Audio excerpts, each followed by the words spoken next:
Hello, everyone. Welcome to the episode 10 of our Football Focus SG podcast with myself, Ais, together with Harun Nazri Hanafi and also Mr. JB. How is everybody doing today? Good, all good. Yeah, Mr. JB, yourself? Yep, all good. All right. Yeah, we cannot believe that we have come to 10 episodes already. And it all started with Harun Nazri with an idea, and here we are, 10 episodes in. How do you feel about it? Yeah, it's quite fast. When you mentioned 10, actually, I haven't been counting. But when you mentioned 10, yeah, it's been quite a journey. It's been fun. It's been fun. We've got some good people coming on to our platform, and yeah, it's been great fun, man. We wish to push out more. Yeah, hopefully. And Mr. JB, you have been pretty much our mainstay here since episode 4, I believe, with our prediction for Euros and all. How have you feel so far with our podcast here? Well, so far so good. I totally forget how many episodes it is, but yeah, I'm glad to be joining. So good. So many more episodes. Yeah. All right. So basically, this episode will pretty much be the last that we can talk about Euros, and that is the final of what happened between Italy versus England, where the football came to Rome and not home. So I'm gonna start with Harun Nazri first. Do you watch the final? Tell us, what do you think about the final? Did it win as per what you have predicted? Yeah, certainly. Of course, I watched the final. I think I don't know the numbers, but I think everyone in Singapore would have been glued to the TV. It was a good day to watch football. Good morning to watch football. I feel it was I think the prediction I made was I was expecting England to win based on the firepower that they had. But I think deep inside, everyone follows English football. They would pretty much want the English team to be the losers, based on whatever they've seen the past years and all that. But credit has to be given to the Azuris, the Italian team. For me, I felt the match, how the England team was set out to play, I think it was put in favor towards the Italian, and I think I made a comment somewhere, I'm not too sure where, I forgot. We were expecting, Italians are known as the more tactical minded kind of football. Kind of pragmatic approach. Yeah. Yes, the pragmatic manner, but it was the other way instead. Now the English was the more the pragmatic side, and the Italians were the one who were controlling the game. I think for the first, I think after the 20th minute, somewhere around, if I remember correctly, it's been weeks. I think after the 20th minute, until the end of the game, the Italians were on top of the English. The Italians were on top of the England squad, and yeah, man, I felt, of course, it going to the penalties, it could have been anyone's game, anyone's trophy. But I think God was being kind to all of us. God was certainly being kind to the Italians, and kudos to them. I think it's now stretched to 39 games, I believe, unbeaten under Coach Roberto Mancini. So, I think they're a team to look out for the World Cup as well. Yeah. Yeah.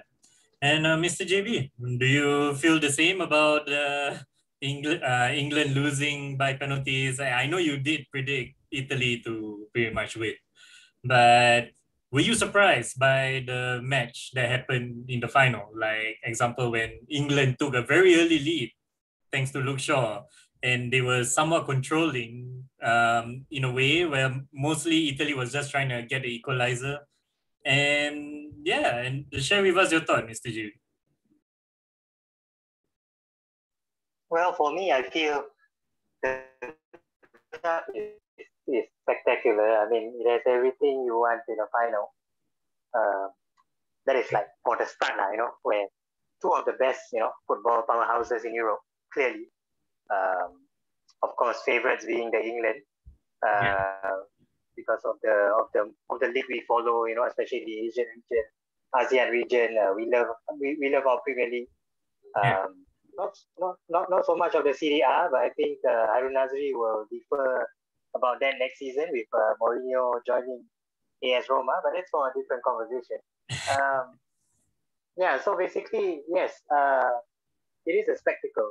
Of course, leading up to the final, there's a lot of hype, and I think the most hype is actually shifted to England, which in the end, I feel it serves a huge advantage to the Italians because from the start of the tournament till the end, not much hype, not much is being talked or said about them. So I think that has proven to be a huge advantage for them, not so much for England. So yeah, that's my thought. All right, On but the start of the final, yeah.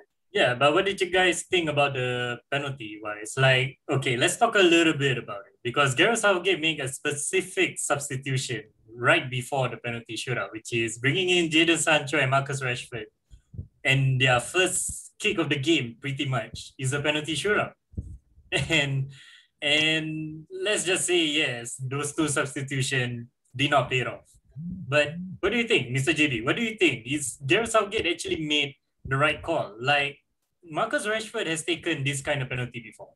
Let's face it, right? Like in this kind of high pressure kind of match, of course, it may not be as big as Euro 2020, but one of the things that I can remember will be Rashford scoring the last minute penalty against PSG to send them through in the Champions League in the 90 plus minute. You know, I mean, he has that.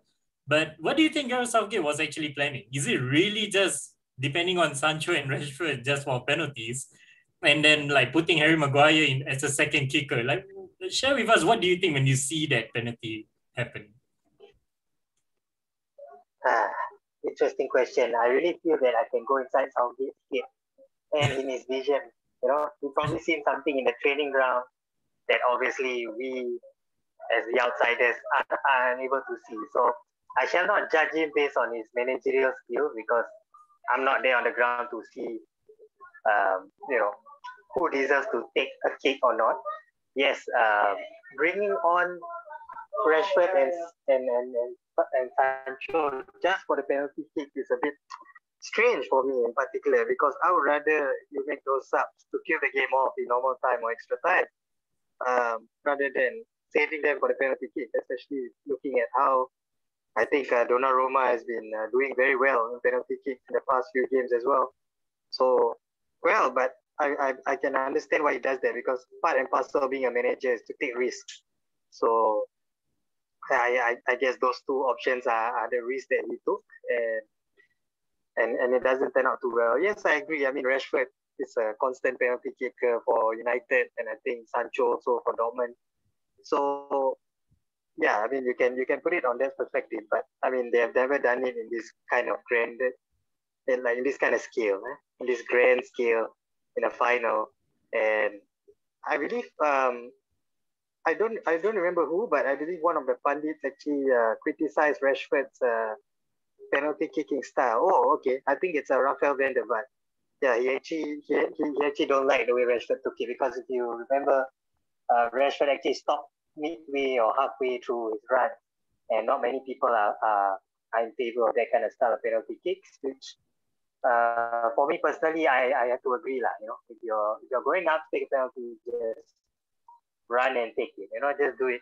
Just keep it old school. You know, forget the hops, forget the skips. You know, forget the Bruno Fernandes, keep the T hop. You know, just keep it simple. But again, it is a penalty. You know, you can practice 1,000 times and you can still miss. You know, Cristiano Ronaldo missed a penalty in the final for United the other time against Chelsea. So, I mean, it is hard. You know, I mean, being a manager, especially for Southgate, but I believe probably he feels that he can't go all out attack against Italy for some reason, which I don't understand why. Like, sorry I really feel to that with the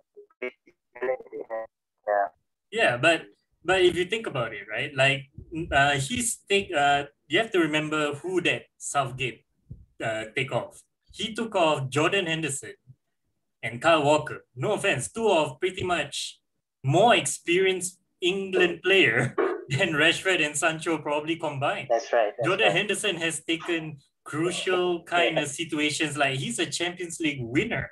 And he's also a Premier League winner as well. Kyle Walker is a Premier League winner as well. So Yeah, what would you think that, yes, I understand that, we may not see what's on the ground, but wouldn't you mhm. consider taking experienced player into account, or would you just allow the young players to just kind of step up and be brave in this kind of situation? Is it fair for them or not? Wow. Well, I think for that question, I think Harun Nazri will be more fitting to answer that, especially the coaching. But for me personally, yes, if I'm a layman going in, of course I would definitely give my experienced players. I mean, uh, but I do believe that keeping cool and at the same time stepping up, lah. I think that's the big question after that penalty kick was why didn't the rest of the players like your Luke Shaw, your Raheem Sterling didn't step up to the plate? Well, it's a bit difficult lah because I mean, for once you can't go against your manager. Nobody wants to do another Kepa incident and just go like, "Oh, it's okay, manager. I'll take it. I'll take it." Although yes, it's probably for the country's good, but if I was putting on how for choosing the I think he don't deserve to be given that kind of responsibility. But of course, I think he being the fifth kicker, probably Southgate would have thought that Rashford and Sancho would have probably slotted home lah, so it's easier for him. But, Yeah. yeah, didn't go as planned. Yeah, which I'm going to bring to Harun Nazri now, which is a different question a little bit as per what I asked Mr. JB. And you can pretty much explain to us in terms of player or coach perspective. Do you think that putting Bukayo Saka as a fifth kicker is the right choice? I mean, no offense, yes, we have Harry Kane, they put us first. You have Harry Maguire in there, you have Luke Shaw, Sterling, Grealish, who was playing all the way to penalty shootout. Like, what's your standpoint of view by putting a 19-year-old, and personally, I'm as an Arsenal fan, we have never seen Bukayo Saka take a penalty for Arsenal professionally. So let alone having to see him as a fifth kicker for England in a final like this. What do you think? Is Southgate actually completely wrong, or is it just more of a tactical naive kind of situation, or is it just have a go? I think from my standpoint, I wouldn't go too far to say that it's naivety from Southgate's part, or I wouldn't even say that did he make a mistake? Maybe yes, it's subjective. At the end of the day, because we have to remember, it's not the players that went up to the coach to say, I want to take the penalties. I think there are clips going around him going around to the players and telling them, are you okay to take? Asking them, are you okay to take? Are you okay with being this and that and this and that? And the players were the ones who acknowledged and said, okay. Now, before I answer your question, I saw this can be a little bit controversial. I saw Controversial a is lot. like, Yeah, you see, we saw a lot of this in the English press, on Twitter, everywhere, talking about Bukayo Saka missing the penalty, the fifth penalty taker, and he misses at the tender age of 19 years old. yeah. So, but my question is now, number one, your coach went up to you and asked you whether you are okay to take. You said yes. So from a coach's perspective, or I won't say from a coach's perspective or from a player's perspective, from an outsider who understands football, who knows football, who loves football, when you say yes to your coach, when you acknowledge your coach's request, then it's your responsibility. So I feel, I'm not saying that Saka is not taking responsibility for the missed penalty or whatnot, but I feel the English press is trying to cover up for a lot of things. Mbappe, Kylian Mbappe, Yeah. he was at one point of time 19 years old too. Did he miss a penalty before? Yes. Yeah. But did you see the French media curling up to him and protecting him? No. This is part of responsibility. You have to own up to it and let it rest. And then, you build up your confidence back. But I feel typical of the English media trying to cover up for their players. The three lions, Rashford, Sancho, and Saka. Yes, they are young players. Yes, they're going to be hard knocked by this event. But it's entirely up to them to step up. It can go either way. It can go them being demoralized and their form take a dive, or they can stand up and make better and be better and then be better players in the future, which I feel that is going to be the case for them. Now, just to add on, I've taken a penalty in a final before, in the FA Cup final. I've taken a penalty in the FA Cup final, in Singapore FA Cup final, against the Singapore Recreational Club when I was still playing for Tampines. Okay. Now, when you are walking, I'll be very honest, I wasn't confident. I did not want to take the penalty. I did not want to take the but penalty. did your coach approach to you and us, or was it just you step it up? No. We had 5 players who are already confident on taking. And then I think the coach wasn't confident with one of the player to take I think it was the 5th penalty. I was taking the 5th penalty. Yes, if I'm not wrong, I was taking the last penalty. I did not want to take at all because I know I was scared that my nerves would get the best of me and I would miss. I'm scared. I'll be very honest. I'll be upfront. I was scared. I did not want to take. And then my coach shouted from the bench, "Go and take." And I was like, okay, since you want me So to it's take. more like an order. Yeah, it's more like an order. Maybe he believes in me or maybe he wants an experience. I was more experienced of a player than the person that was supposed to take. So I was given an order to take. So in a way, reverse psychologically, in a way, right? When you have been ordered to take the penalty, in a way, in my mind, I'm saying, okay, if I miss, it's not my fault because I already tell you I don't want to take. But since you want me to take, I'll take. The walk up to the penalty spot, and mind you, the goalkeeper that I'm facing is not the same size as Donnarumma. I'm telling you, Donnarumma is a huge wall, a brick wall. I'm telling you. So imagine me going up to the penalty spot, facing a goalkeeper who was relatively shorter than me. I was all nerves. I was a nervous wreck. Wow. Thankfully, I managed to slot the ball past the goalkeeper to the goalkeeper's left.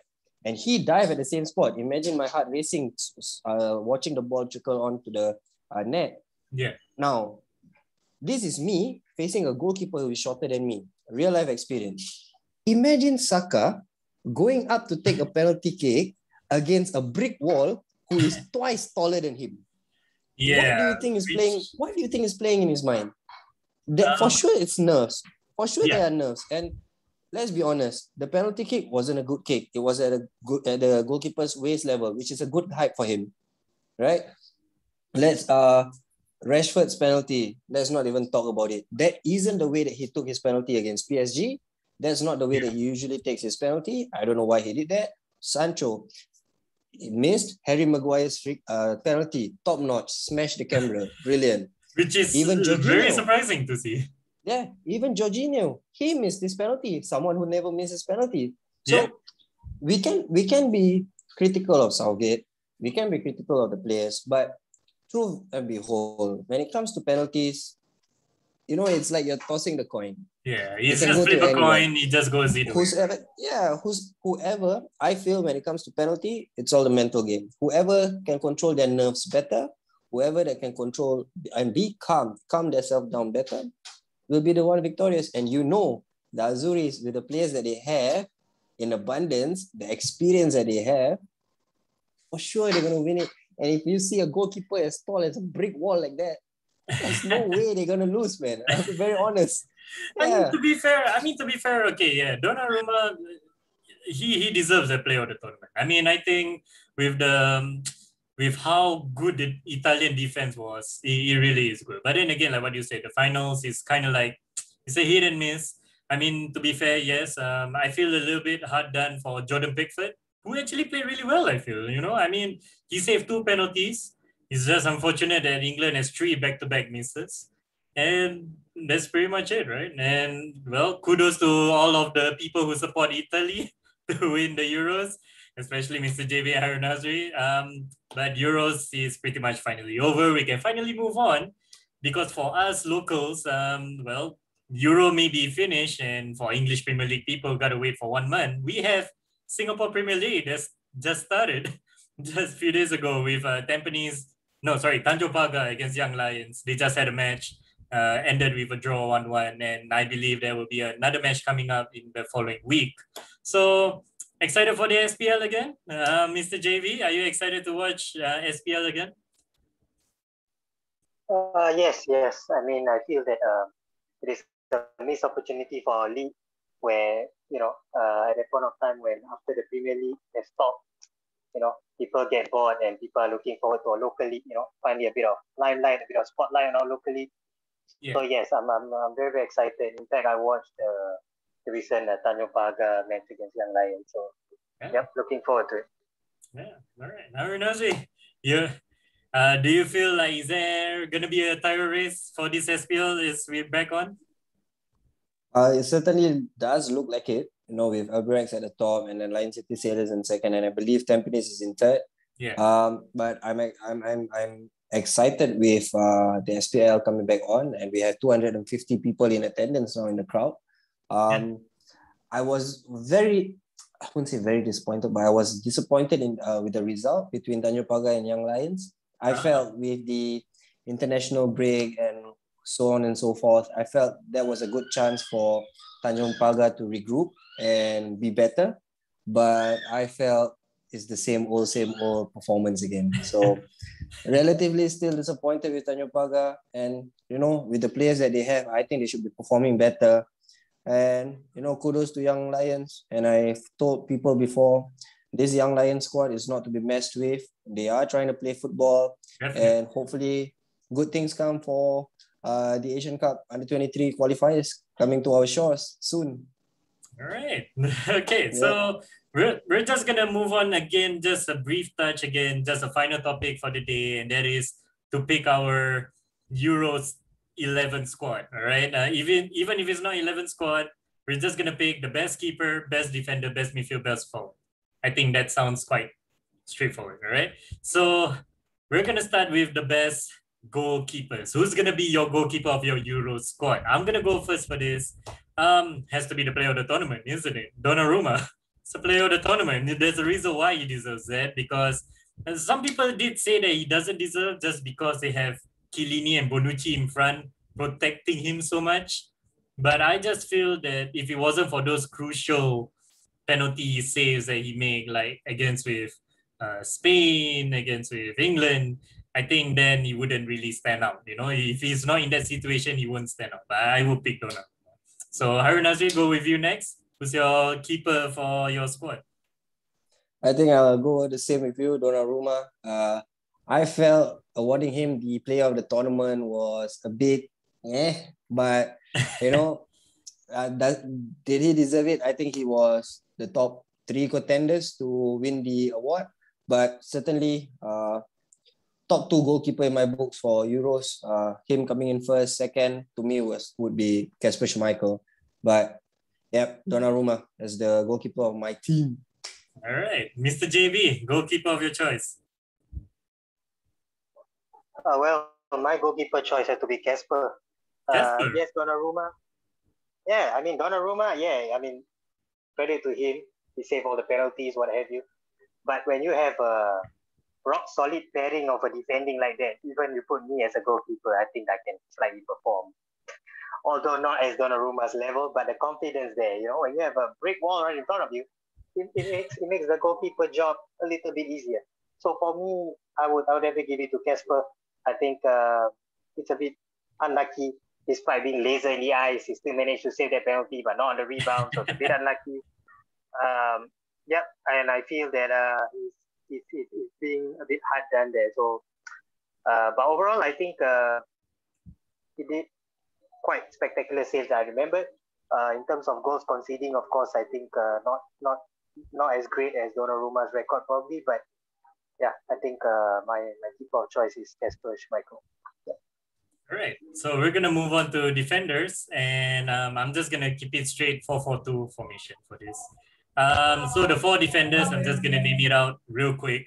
The 2 center backs, I'm just picking Chiellini and Bonucci. There's no way I'm gonna replace these 2 with any other defender centers.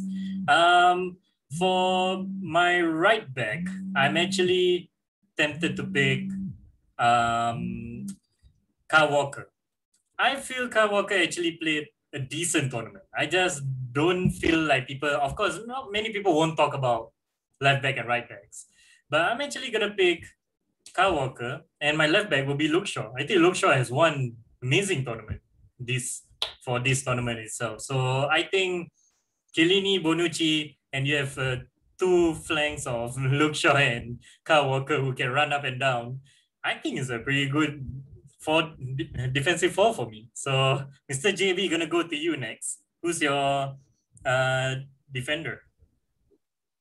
Okay, my defender is a bit United bias. So yes, as you mentioned right there, my centre back has to be El Capitan Maguire. I think for me, the fact that you're coming off of an injury straight to the national team, and you Yeah, pull out performances like that, and a you lot get of back to doubts was on him when he yeah, came for back. sure, for sure. Yeah, yeah, and the fact that I think he missed the first two games or the first two group stage or something like that, and then he came on, so I think he did well. So yeah, so definitely my centre backs would be him, and I think I would pair it with Jordi Alba. I think Jordi Alba also have a pretty good tournament, I would say. Rodeo? Yeah. Although I'm not sure if he's really a centre back. Yeah, but I'll just throw him out there. Yeah, he's probably my another centre back of choice as well. Um, of course, if I have two more centre backs, it's the usual Cellini and oh man, I forget the other guy's name. Yeah, Bonucci. the two Italians centre. Yeah, Bonucci. That's right. Yeah, so I feel so I think that would be my centre back. For my left back, of course, has to be Luke Shaw. Yeah. Clearly, I mean, no, I don't have to justify. He's the best left back at the moment for me right now. And probably for right back, I know England have too many right backs at the moment, but I'm not gonna go there. I think I'm gonna go with probably one of the Danish right back. I think it's Kajaya, is it, or something like that? KJR or something like that. Yeah, the Danish defender. I think he did pretty well. So yep, that's my defensive back four. All right, Harunasi, over to you. Your defender choice for Euros. All right, for mine, back four, right back, Kyle Walker, superb tournament. Remember I mentioned top two contenders for player of the tournament. My top two was Kyle Walker and Donnarumma actually to win the MVP tournament, to win the MVP for the whole competition. Two centre backs have to be the Italian twin terrors, Chiellini and Bonucci. You want to win titles, have people like them, you're going to win things. Left back, I'm gonna go with Spinazzola. Before he got his injury, superb. And I felt if it's not because of the injury, he would also be one of the contenders to be player of the tournament. I felt he was instrumental in the attacks down the left. With him bombing down forward, Insigne was always free. And yeah, unlucky that he got the injury, but fate has it, he's still a European champion. So that's my back four. Very unfortunate, but yeah. So we're gonna move on to the midfield. So again, my formation is just 4-4-2. So just four midfields. I'm gonna go with the two midfield centers first. My first midfield center, I'm gonna pick Højbjerg from Denmark. I think Højbjerg have a very decent tournament. Not many people talk about him, of course. He's not the type of player who is like a big name, fancy name, but he has 3 assists to his name in the Euros. 3 assists, which is actually not bad for a midfield center. My next midfield center will be Calvin Phillips from England, because I think he took everyone by surprise with his inclusion to the squad, and he definitely impressed. I would say he kind of lived up to why Southgate picked him. And for the midfield left and right on the wingers, technically, Dani Olmo, one of it from Spain. He played really well also, 3 assists to his name in the tournament. In a very young Spain squad, he took it by storm as well. He has a lot of chance. Definitely one for the future. And last but not least, I'm gonna pick. This is a little bit of a mix for me, but I'm actually gonna pick with, Kulusevski from Sweden. Yes, I know Sweden doesn't have a good of a tournament, but I whenever I see him play, he's such a very influenced forward. With the winger, the way he creates and provide for players like Isak in front and all, he was like almost a catalyst at one point. I was tempted to pick maybe Suchek, also like few others, but for winger, I think I'll just pick Kulusevski. I think that sounds pretty all right. Harun Nazri, your midfields. Okay, for mine, again, flat four in midfield. I'm going to start with two central players. I'm going to go with Højbjerg and Jorginho. I think Jorginho with the one sitting more deep, collecting the football and trying to start the play. Højbjerg will be my box-to-box player. And I think it caught all Spurs fans by surprise at how much Højbjerg was attacking in this competition, in this tournament. Very and surprising. It was brilliant to see. His third man runs was brilliant, and it caused a lot of teams trouble. Right side, I'm going to go with Dani Olmo as well. But left side, I'm going to go with Pedri. Yeah. Good selection. So that's my 4 in midfield. All right, Mr. JB, on to you. 4 midfields of your choice. All right. Well, my midfield is gonna be, a little bit of a mixed bag, but I think it's all good. For my 2 central midfielders has to be Jorginho and Verratti. I think these 2 are very, very instrumental.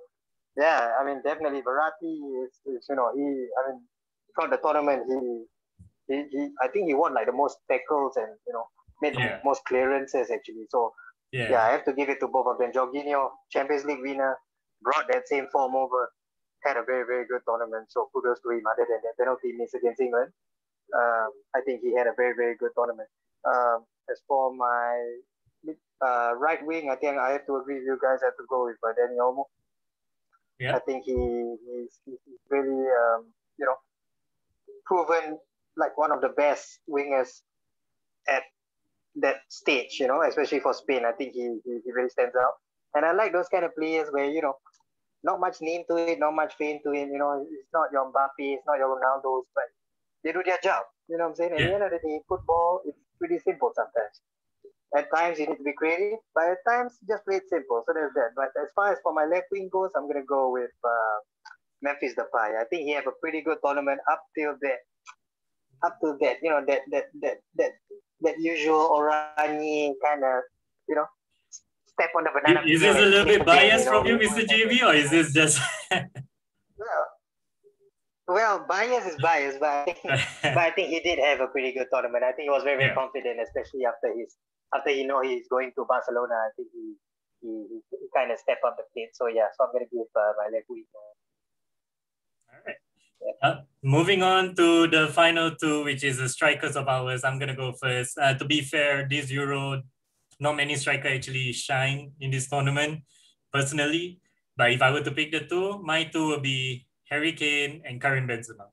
Both of them may not be the best of Euros, but they do have some memorable games, memorable scores and matches. Both of them scoring 4 goals each. Of course, they're not scoring 5 like Patrick Schick from Czech. I mean, might be controversial for me not to pick him because he did have a good tournament. Cristiano Ronaldo scored 5s, but to be fair, most 3 out of 5 was penalties for Ronaldo. So my 2 will be Harry Kane and Karim Benzema, only because they both really have a very good tournament. And that's pretty much it. Mr. JB, your 2 strikers. Wow, I think the 2 strikers gonna be tough because honestly, none of the strikers actually doesn't live up to the expectation, do they? Yeah, definitely. But I'm gonna go with the not so popular choice. I'm gonna go with Schick for Czech, just because he surprised people, and of course another not so people's favorite, but I'm gonna go with him, Morata. Yes, Morata. I will not let him take the penalty. That's for sure. But as far as another striker, I'll still have faith in him. So yeah, so that's my 2. Not bad. Harun Nasri, your final 2 strikers. Okay, I have 3 choices actually, but the first one, a certain starter would have to be Chiesa from the Italian inside forward.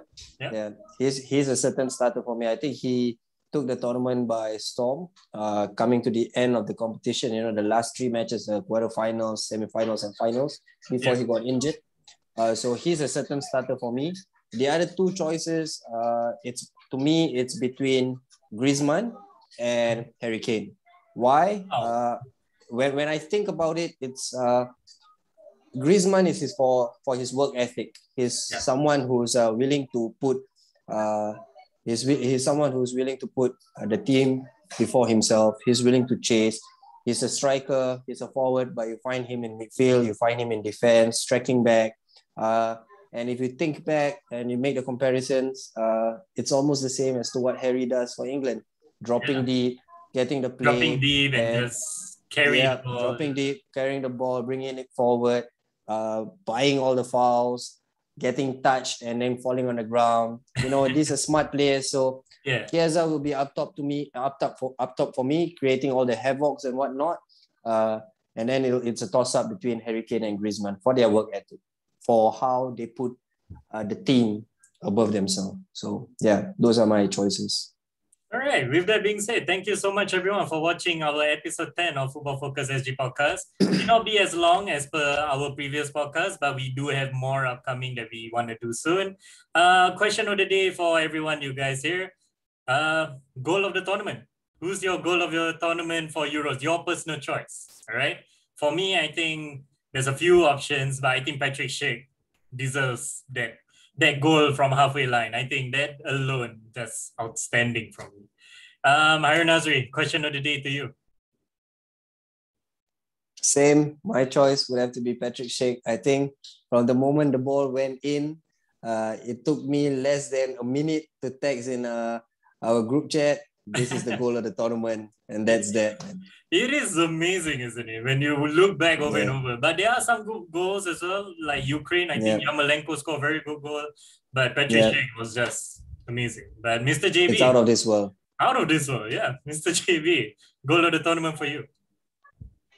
Well, since both of you picked the obvious choice, I'm not going to go with the obvious choice and bore our listeners. So I'm going to go with Cristiano Ronaldo's defense and then running back to score. I think, again, his age, the fact that he managed to hit the ball out of clearance and he runs all the way to the other side, waiting for the ball to be delivered to him. Yes, it's an open goal, a simple tap in probably, but I mean, man. But he's amazing for his age. He can like just I mean, for his age to be doing such things is something that I don't think I've ever seen throughout my short years of watching football. So yeah, I gotta give him to him. Apart from I agree that Patrick Schick goal is also deservedly the winner of the goal of the tournament. So yeah. All right, with that being said, thank you again, guys, so much for watching. Do like, share, and subscribe. Do follow G Football on Instagram as well. And also, yeah, we'll see you guys soon in upcoming episode. Take care, everyone.